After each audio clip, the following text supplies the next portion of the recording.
Hi guys, I'm so excited. Today we have for you a very special Skype interview with Sondre Amdahl, an elite ultra runner. You already know this. You already know what all he's achieved. So I'm not even going to waste time with the introductions.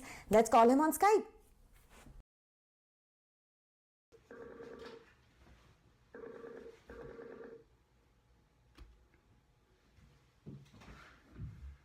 Hello Sondre, how are you? Hello. Good, how are you? I'm doing great, but you're the one man of the hour. You're the one who's been jet setting around the world, and you're back home right now, right? I am. I'm back in home, which is Trysil, Norway. Okay, but you've had an exciting past month. Why don't you tell us what have you been up to?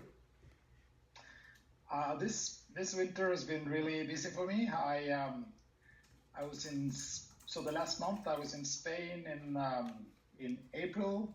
Then I did some training for the race in Peru, in Sweden, southern Sweden. So did about 100 miles in 4 days with the backpack, and then I flew to Australia for the Ultra Trail Australia 100K, and then I came home last night. So I'm very jet lagged, but it's not too bad. Well, thank you for accommodating us. Obviously, you've been up to a lot and doing, like ultras is such a commitment.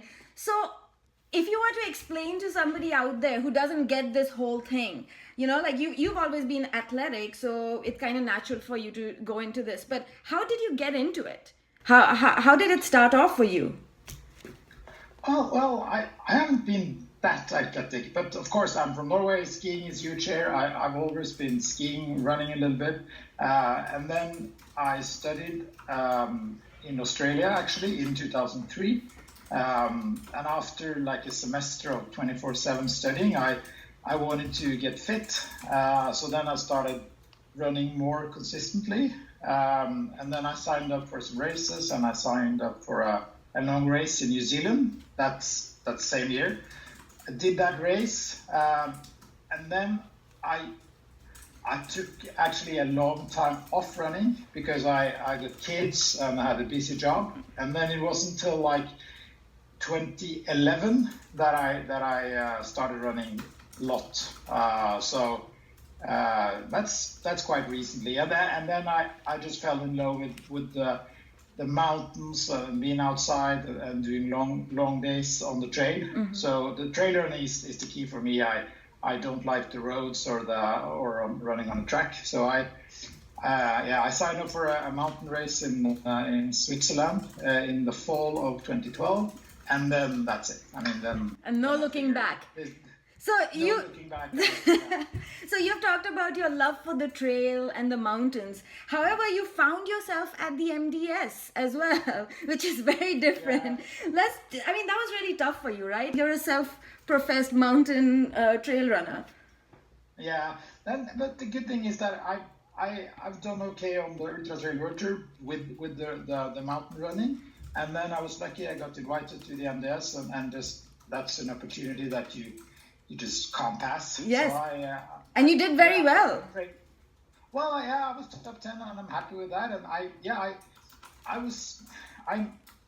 I'm a good runner, but I'm not the fastest. So I have to try to catch up on other things, and so I did. I prepared well, and I gave it all I had. I mean, you see the footage. I was totally wasted after like every stage. I'm happy with top 10, and it was a great experience. And it's the MDS isn't flat. It's still hard running, and it's still the Jebels, which is like small mountains. So it's I think it suited me okay, and I like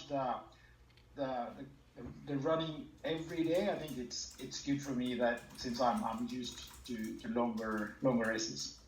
That's wonderful. And then of course you went on to Oman and Costa Rica. Needless to say, now you're really addicted to the sport in a good way. I don't mean that in a bad way at all. But I think it can be both. Yes, exactly. It can also be a drive. Yeah, it's a huge part of my life, and it's yeah, I guess I am a little bit addicted, and there's no shame associated with it whatsoever. Yeah, and so yeah, I hope I can keep running and at the high level and for a couple more years, and that's the plan at least. And when you look at people like Marco Omo, you feel like you have still a long time to keep running, right? Of course. Yeah. And then not to mention Gordy's going to be running the Western States, so I think you might have a relationship with this for a while. Yeah. And I just heard a guy from the US. He's done like 15 hard rocks, and he's at 58. He was running a sub-3 marathon. So I mean, I have lots of good years in front of me, I think. Exactly. And if you were so far in your ultra career, what's been the most valuable lesson that you've taken from it?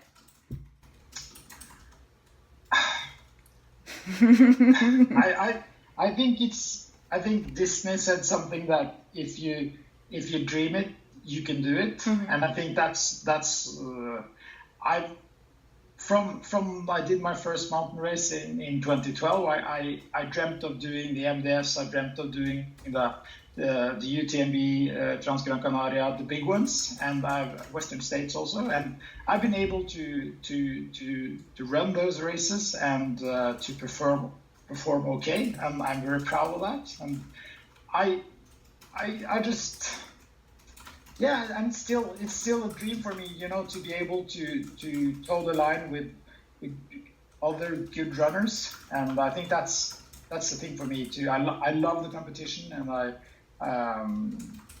love running in the mountains and in the rainforest and in the desert and everywhere. Yeah. Well, that's wonderful, and you're very humble also, Sondre. So tell us about your future plans. What can we expect from you in the near future, far future? What do you have planned? Yeah, the first thing is obviously the Jungle Ultra in Peru, and which I'm very excited for, and a little bit scared, I have to be honest, because I'm not used to the insects and the spiders and the snakes and all that. So that scares me, but I think I'll be okay. So that's number one, and then I'll have a little break during the summer, relax a bit, and get into good consistent training again. And then I'll do the Transalpine race. It's a stage race in Europe in September. And then I'm thinking about doing the half MDS. It's a new race from the MDS organization, and on Fuerteventura on the Canary Islands. And then I haven't decided. I really want to run and explore the Himalayas, maybe Nepal. I might do a race in Turkey in October called the Cappadocia Trail. And then I'm always in the lottery for hard rock over in the US. And if I get into that race, I'll prepare and do all I can to do that. So, and then there's a race in Italy that I really want to do. It's called the Tor de Jam, and it's 200 miles with lots of work in Italy. So that's my long term. I think the Tor and eventually hard rock. I'm not gonna put my shoes away until I've done hard rock. So that's. I love how casual you were about rattling off probably one of the busiest rest of the year that I've heard from anyone in a while. Very impressive, Sondre. It's like, that is impressive.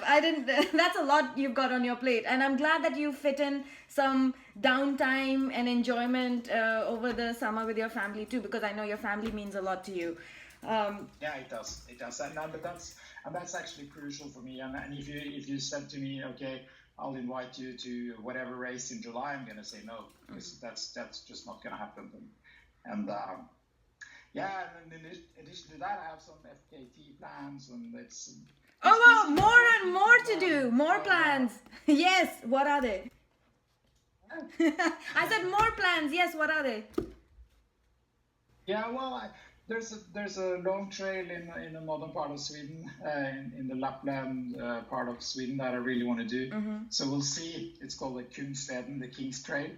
So I might give that a try. At least do some wrecking on the course and see what the logistics is like. So I'll see. And Have you heard of Istra 100? I have. Yes, we are going to be doing a series of videos on Istra as well, and everybody who's run it says that it's one of the most beautiful races they've run. So maybe that in the future too for you.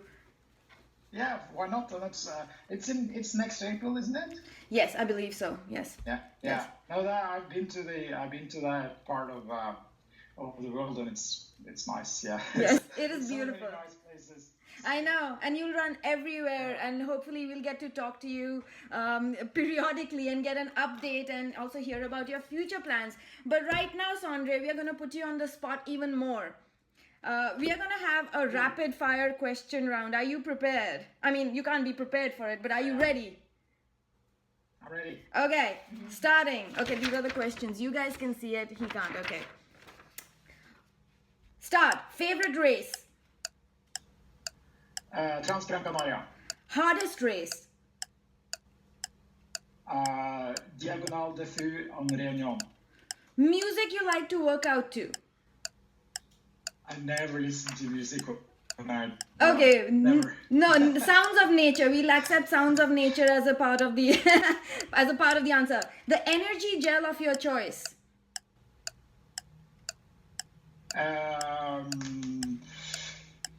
Goo.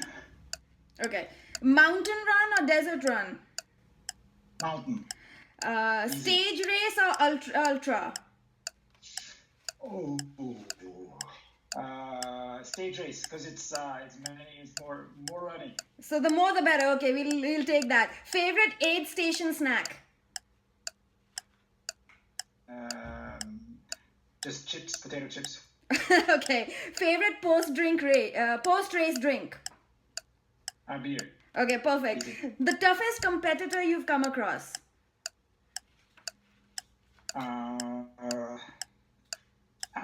Jason Schlarp. Okay, and finally, the runner that inspires you most?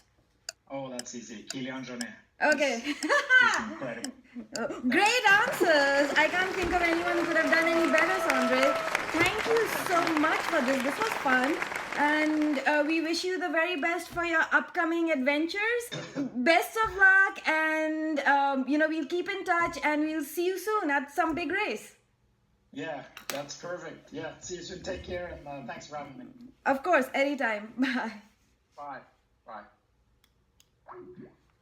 So that was it, guys. What did you think?